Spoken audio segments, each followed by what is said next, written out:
안녕하세요, 발리마녀입니다. 오늘 날씨가 너무 더워요. 누가 여기 히터를 틀었나. 그래서 발리 날씨가 너무 덥습니다. 지금 저희 영상을 처음 보시는 분들도 있을 테니까 저의 소개 잠깐 간단히 해보도록 할게요. 저는 발리에 7년째 거주하고 있는 발리의 슈퍼스타 발리마녀라고 합니다. 네, 안녕하세요.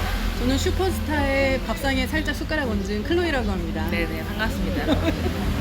오늘 그 발리가 너무 어울리지 않게 요즘에 되게 빠르게 변화하고 있다. 그래서 또 이제 입국 정보에 대한 게 또 바뀐 게 좀 많아요. 그리고 이제 치솟고 있는 물가에 또 발맞춰서 너무 발리 물가가 오르고 있고 관광지에 대한 정보들도 좀 바뀌고 있어서 그런 부분들을 좀 더 정보를 드리고자 합니다. 그 새로 그 바뀐 입국 규정을 그렇게 스물스물 꺼내세요. 네네. 꺼내세요. 네네. 약간 ADHD 성인 아니, ADHD가 있지 않나. 미리 준비하려는 그 제2 성향인 거죠. 그렇구나. 네네. 어쨌든 간에 발리에 바뀐 입국 규정이 있다고 하는데 뭐가 있나요? 지금 추가가 된 게 하나 있는데 네. 헬스 패스라고 헬스 패스. 헬스 패스라고 생겼는데 원숭이 두창 그거 관련해서 네. 이제 모든 외국인들이 발리로 입국할 때 꼭 작성해야 되는 전자 신고서 같은 거예요. 근데 이제 그게 좌석 번호를 또 확인을 하기 때문에 좌석 번호가 나와 있어야만 그게 신청이 된다고 하더라고요. 그러니까 뭐 보통 좌석 번호는 체크인하고 나오잖아요. 그러니까 뭐 체크인하고 보딩 패스 받으신 다음에 공항에서 이제 기다리는 시간 그 시간에 잠깐 하셔도 충분히 하실 수 있고, 아니면 나는 사전 좌석을 이미 다 예약을 해놨다 그러면은 이제 번호가 있으니까 미리 해두셔도 상관은 없는데, 제가 알기로 3일인가 2일 전부터 신청이 되는 걸로 알고 있어요. 그러니까 시간 잘 맞춰서 꼭 먼저 그걸 하고 오셔야지만 통과가 된다는 거죠. 이게 그러니까 원래는 도착해서 도착 비자를 먼저 사는 거였는데 그쵸. 이 헬스 패스를 먼저 작성을 해야 된다는 거죠. 네, 그러니까 도착하면은 제일 먼저 비자 말한 것처럼 바로 비자를 사러 갔었는데, 이제는 헬스 패스를 먼저 QR을 찍고 그 다음에 도착 비자를 사고 수화물을 찾으러 가셔야 되는 이제 그런 한 가지가 생겨가지고 이게 언제 종료될지 모르겠는데 일단은 시행을 했다고 해요. 굉장히 이제 발리 입국해서 뭐 챙겨야 될 게 많아졌네요. 이제 좀 똑똑해야 발리 올 수 있나 봐. 괜찮다. 그러니까 인천에서 미리 하셔야 되는 게 세관 신고, 그다음에 관광세 시간 있을 때 미리 하시는 거, 요거 2개 하시고, 사실 도착 비자를 전자 비자를 먼저 구매하실 수도 있잖아요. 있죠. 근데 요거에 대해서 잠깐 말씀을 드리면 전자 비자 하다가 계속 오류가 난다.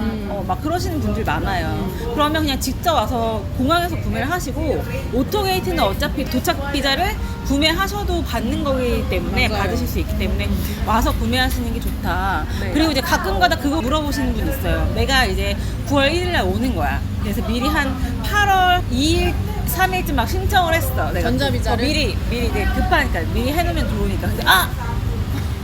근데 이게 유효기간이라는 게 있는데 이거 내가 산 날부터 30일인지를 생각하시는 분들이 간혹가다 있더라고요. 그래서 요거는 내가 비자를 구매한 날로부터 30일이 아니라 입국한 날로부터 아까 맞죠? 맞아요. 비자를 신청한 날로부터 30일이 아니라 발리에 도착을 했어요. 입국 도장 빵 찍죠. 그때부터 30일이기 때문에 네. 뭐 너무 빨리 신청을 해두셔도 안 되겠죠. 왜냐면 유효기간이 3개월인가 2개월 정도밖에 안 되니까. 그러니까 발리 입국하기 한 2개월 전에 여유롭게 만들어 두시면 그때부터 카운터가 시작되는 게 아니라 발리에 도착했으니까 그때부터 카운터가 되는 거라고 생각하시면 돼요. 그러니까 도착해서 30일을 얘네가 주는 거죠. 관광을 할 수 있는 날을. 그렇게 이해를 하시면 될 것 같습니다. 이거를 많이 물어보세요. 뭐요? 공항에서 우리가 지금 도착이 막 11시 55분이야. 자정에 도착을 하는데 그 시간에 환전이 되냐, 유심카드 살 수 있냐, 살 수 있나요? 그럼요. 여러분, 공항은 24시간 돌아갑니다. 왜냐면 몇 시에 내리는지, 몇 시에 출발하는지, 비행기가 24시간 있기 때문에 문을 닫을 수가 없어요. 그쵸. 내리면 가장 먼저 반겨주는 아마 그 출국장 나가는 길에 제일 먼저 반겨주는 사람들이 환전이랑 유심일 거예요. 그렇죠. 걱정하지 마시고 오셔서 구매하셔도 되고, 환전은 꼭 다 할 필요 없으세요. 왜냐면 공항 환전이 조금 덜 쳐주죠. 네, 덜 쳐줘요. 그러니까 딱 필요한 금액만, 내가 오늘 편의점에서 뭐 사 먹어야지 하는 금액만 뭐 100불 정도만 하셔도 상관없어요. 그리고 이제 공항에서 나와서 어디로 나가야 기사님을 만날 수 있어요? 어떤 길을 따라가야 돼요? 라고 물어보시는 분들도 상당히 많으신데 일단 사람들이 많이 나가는 쪽 이렇게 쭉 가다 보면은 이게 좀 한참 걸리잖아요. 나가는 길이. 한참 이렇게 막 돌아 나가다 보면 스타벅스가 오른쪽에 보이실 거예요. 근데 거의 다 온 거예요. 그 길을 따라 쭉 가다 보면 갈림길이 생겨요. 오른쪽이냐 왼쪽이냐. 무조건 왼쪽으로 가시면 돼요. 네, 왼쪽. 왼쪽으로 나가면 이제 막 이제 손님들을 태우러 온 기사님들이 티켓을 들고 기다리고 계세요.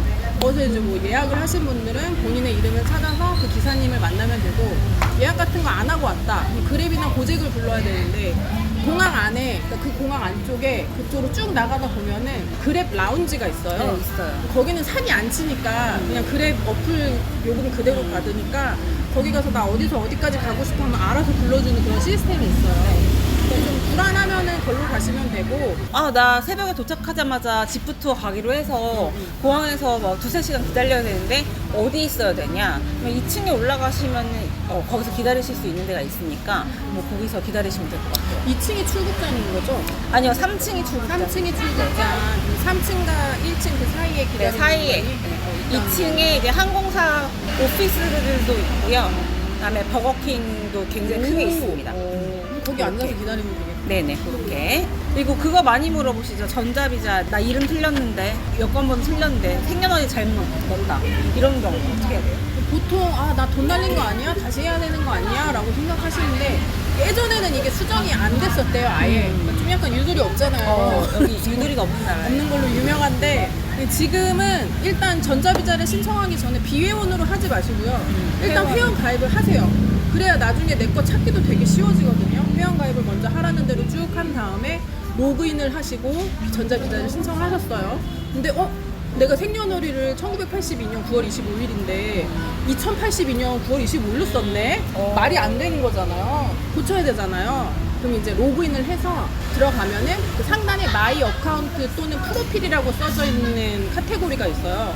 그걸 누르면 본인의 이제 뭐 생년월일, 이름, 뭐 그러니까 본인이 회원가입할 때 그리고 비자 신청할 때 적어줬던 그 정보들을 수정할 수 있게 나와요. 그걸 내가 틀린 것만 찾아서 수정을 한 다음에 서브미트를 누르시면은 이제 수정이 돼요. 그러고 나서 끝이 아니고 다시 발급을 받아야 되잖아요. 내가 수정한 걸로 비자 신청 받았던 그대로 누르고 이메일로 받으시던지 아니면 거기서 바로 PDF 파일로 받으시던지 하시면 돼요. 사실 저도 이거 네이버를 통해서 안 거거든요. 네이버에 진짜 자세하게 나와져 있어요. 그런 내가 틀렸을 경우 수정하는 방법, 아니면 이메일 보내는 방법 이런 거 되게 많고 또 이름을 예를 들어서 홍길동이야. 근데 뭐 이제 길동홍 이렇게 썼어야 됐는데 홍길동 이렇게 썼다. 상관없어요. 그냥 나오는 그거는 여권에 어쨌든 스펠링 있으니까 그 상관없고. 성이랑 이름 바뀌어도 상관없다. 그리고 이런 분들 계세요. 비자를 이제 어플라이를 했어. 그리고 그거를 PDF로 받거나 이메일로 쏘질 않은 거야. 세관 신고도 그냥 세관 신고만 한 거야. QR코드를 받아야 돼. 그걸 안 받은 거지. 그래서 저한테 연락 와요. 제가 세관 신고를 했는데 제 세관 신고는 어디 있나요? 어디서 확인을 해야 되나요? 이렇게 물어보는 거여서. 그럼 저도 황당하죠. 본인이 했는데 저한테 물어보니까 제가 핸드폰 안을 들여다볼 수도 없는 거고. 그래서 이런 줄 아시는 거예요. 이렇게 내가 세관 신고를 했어. 그럼 띠리리리리리리 이렇게 오토 돼가지고 아나보다 공항에서 아나보다. 근데 아니고요. 세관 신고를 완료하셨으면 그거를 캡처를 하든 저장을 하든 해서 QR코드를 반드시 받아 놓으셔야 됩니다. 비자 신청도 마찬가지로 파일로 가지고 있어야 되고 그 부분을 약간 까먹으시는 분들이 많으니까 이거 조심하셔야 됩니다. 헬스패스도 네. QR코드 꼭 캡처해 두시고 네네네. 그러니까 뭐 간혹 비자를 종이로 뽑아서 가져가야 하나요? 라고 물어보시는데 그냥 핸드폰에 있는 사진 보여주셔도 되고 아니면 뭐 PDF 파일을 다운받아서 핸드폰에 요즘에 저장이 다 되잖아요. 그런 거 보여주셔도 되고 뭐 항공권도 돌아오는 티켓을 이 티켓으로 서면으로 보여줘야 되나요? 그냥 여기 요즘에 이 모바일 많이 나와 있잖아요. 근데 그거 보여줘도 돼요. 다 핸드폰으로 보여주셔도 돼요. 그리고 수화물 관련해서 또 물어보시는 분들 많은데 이게 사실 반짝하고 나왔던 뉴스였는데 지금은 그냥 완전 없어졌어요. 뭐 신발 두 켤레 뭐 이 얘기? 그거는 신경 안 써도 됩니다. 뭐 신발 2켤레, 화장품 10개 미만, 뭐 옷은 몇 개 미만 이렇게 해서 해놨는데 그러면은 여행을 올 수가 없잖아요. 그렇게 다 지키면은. 그래서 그런 건 상관없고 이제 알코올 부분만 1인 인도네시아는 1리터입니다. 1리터씩 가져오실 수 있고 인도네시아에서 나가실 때는 인당 2리터까지 가지고 나가실 수 있으니까 그 부분만 잘 신경 쓰시면 될 것 같고요. 네, 맞아요.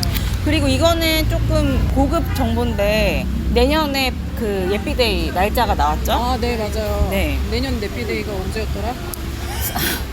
3월 29일. 3월 29일. 맞죠? 맞아요, 토요일. 3월 29일이니까 이날은 비행기가 절대 발리에 도착하지 않습니다. 그러니까 항공권 끊으실 때 조심하시고요. 28일 날도 거의 오후 3시부터는 막는 길이 많아요. 그러니까 28일, 29일은 발리에서 어디를 나가실 수 없고 돌아다니실 수가 없다는 거 요거는 알고 계셔야 될 것 같습니다. 그러니까 한 27일이나 26일쯤에 오시는 게 안전해요. 그때 오셔서 어쨌든 29일은 어딜 나가지 못하니까 호캉스 하시고 이제 지나고 나서부터 관광하시면 될 것 같아요. 네. 그리고 요즘에 그 발리 유명 관광지들 중에서 좀 새로 바뀐 게 있는데 일단은 한국분들 많이 가시는 또 라항안 스위트가 예전에는 그냥 주차장에 주차를 하고 바로 지프를 타고 올라가는 시스템이었는데 이제는 마을 입구에서 셔틀버스를 타셔야 된다라고 들었어요. 맞아요. 사실은 저도 발리 사는 사람으로서 이게 너무 안타까운데 그러니까는 좀 하나를 생각하지 말고 둘도 생각하셨으면 좋겠는 이런 어떤 발리 분들 이 라항안 스위트가 셔틀버스가 왕복이 그 마을 입구까지 가는데 1인당 7만 루피아래요. 그럼 거의 6,000원 정도 하는 거고 또 이제 가서 입구에서 지프를 타고 올라가셔야 되거든요. 그리고 입장권료도 있어요. 그러니까 라항안 스위트를 가려면 거의 한 사람당 17만 루피아를 주고 이제 가셔야 되는 거거든요. 그러니까 하나로 하면은 14,000원 정도. 이게 좀 타로 바뀐 거니까 알아두셔야 되고, 따나바뚜 바락도. 네, 맞아. 그쪽도 원래는 차량의 그 절벽까지 들어갈 수 있었어요. 그래서 뭐 많은 사람들이 거기 차를 세워놓고 거기서 사진을 찍고 아주 편하게 왔다 갔다 할 수 있었는데 이제는 그 앞에 막아놔서 차를 주차장에 세워놓고 사람만 셔틀버스를 타고 그 안에 들어가야 되는 그런 상황이 이제 생겨가지고 이게 생긴 지 얼마 안 됐어요. 그래서 잘 모르세요. 그래서 이걸 모르고 그냥 가셨다가 왜 돈 더 받아? 라고 말씀하시는 분들 계시는데 얘네가 뭐 원체 이런 걸 공지를 안 하고 그냥 네, 마음대로 해요. 어느 날 갑자기. 네, 그래서 저희도 손님한테 들어서 알았거든요. 왜냐면 저희가 맨날 갈 수 없으니까. 근데 그냥 제가 보기에는 그 길은 사실 좀 위험하긴 했잖아. 맞아. 그 차가 언제 올지도 모르고 막 버스들도 왔다 갔다 하는데 사람들이 막 또 차가 오면 비켜야 되고 그건 잘한 것 같아요. 사진 따나바뚜 바락. 찍기는 정말 이제 좋아졌다. 그리고 이제 입장권들이 가격이 전체적으로 올랐어요. 맞아, 올랐어요. 가격 많이 올랐어요. 네, 그러니까 그거를 꼭 미리 한번 확인해 보시면 좋을 것 같고요. 따마노준 같은 경우에도 원래 75,000 루피아였는데 10만 루피아로 올랐고, 그리고 뭐 띠르따 강가 같은 경우에도 많이 올랐습니다. 그래서 입장권 바뀐 거는 네이버에 발리마녀 발리마녀 투어라고 카페 가보시면 입장권 가격들이 좀 새로 그 리스트업이 되어 있으니까 그거를 이제 참고해 보시면 좋을 것 같습니다. 그리고 요즘에 발리 여행객들이 진짜 많아졌잖아요. 10월, 11월에 특히 12월에 되게 많이 오시더라고요. 약간 네네네. 크리스마스를 이런 더운 나라에서 보내시는 게 로망이신 분들이 많으신가 봐.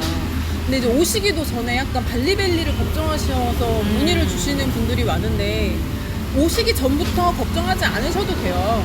왜냐면 먹는 음식이나 본인 컨디션 조절만 잘하면 되거든요. 맞아요. 이게 지금 12월 달은 우리나라가 춥잖아요. 근데 갑자기 더운 나라에 왔어. 근데 엄청 습하고 해도 뜨거워. 근데 난 관광도 해야 돼. 그러니까 하루에 막 10시간씩 돌아다니고 막 수영도 하고 막 여기도 다니고 저기도 다니고 해서 당연히 피곤할 수밖에 없어요. 그쵸. 그러면은 컨디션이 떨어지면 면역력도 떨어져요. 그럼 그때 이제 병에 걸리기 쉬워지기 때문에 그쵸. 본인 컨디션 관리가 제일 중요해요. 그러니까 너무 빡빡한 일정으로 막 하루에 한 번씩 투어를 가서 5박 6일 일정 동안 6일 동안 내내 투어를 하겠다라고 생각을 하지 마시고 발리를 아껴뒀다 나중에 또 와야지 라는 마음으로 조금씩 너무 타이트하지 않게 좀 짜줬으면 좋겠어요. 저는 그렇게 와서 아프신 분들이 너무 속상해요, 솔직히. 왜냐면 여기 지금 놀러 왔을 때 아프기도 하고 아프니까 짜증나고 내가 지금 이거 돈 내고 했는데 돈도 얼마 환불 못 받고 막 이런 거 너무 싫잖아요. 그러니까 본인의 컨디션을 잘 챙겨서 발리벨리는 전에도 말씀드렸지만 수영장물 그리고 구멍 뚫리지 않은 얼음 요것만 조심하시고 길거리 음식 이런 것만 조심하셔도 충분히 막을 수 있고 그러니까 너무 걱정하지 마세요. 저도 한 번도 안 걸렸어야지. 그러니까 유독 한국 분들이 걸리시는 분들이 많거든요. 마시는 거, 먹는 거 이런 거는 조금 조심해서 드시는 걸로 그렇게 하시면 좋을 것 같습니다. 네. 이 정도죠, 오늘은. 네, 오늘은 이 정도. 추가된 거는 이제 뭐 헬스 패스 정도, 그리고 입장권이 좀 많이 올랐다는 점 네. 참고해 주시면 좋을 것 같고. 그리고 발리 여행은 언제부터 준비해야 되나요? 이거 물어보시는 분들이 많은데 성수기에 오시는 분들은 미리 하실수록 좋아요. 맞아요. 그러니까 왜냐면 지금이 10월인데 내년 8월에 갈 거야. 지금도 어쩌면 늦었을 수 있어. 왜냐면 좋은 호텔들은 이미 다 없어. 그러니까 맞아. 내년 이미 준비해 놓으신 맞아, 분들이 맞아. 많기 때문에 성수기에 오시는 분들은 그냥 미리미리 해두시는 게 제일 좋다라고 생각하시면 좋을 것 같고요. 비 오면 어떡해요? 아씨, 네이버 봤는데 내 다음 주에 일주일 내내 비던데. 네이버 믿지 마세요. 여기는 현지 날씨로 봤을 때 지금 일주일 내내 해가 너무 쨍쨍하고 지금 비가 너무 안 와서 걱정이거든요. 그래서 막 오기 전에 저희 비 오면 투어 못 되면 어떡해요? 이렇게 하지 마시고 이제 그런 걱정은 현지 와서 하시면 좋을 것 같습니다. 그리고 참고로 지금 발리 날씨가 너무 더우니까 빠나, 그 중간중간에 물 많이 드시고 건강 챙겨가면서 여행하셨으면 좋겠어요. 그러면 저희는 또 조만간에 또 재밌는 영상으로 찾아뵙도록 하겠습니다. 감사합니다.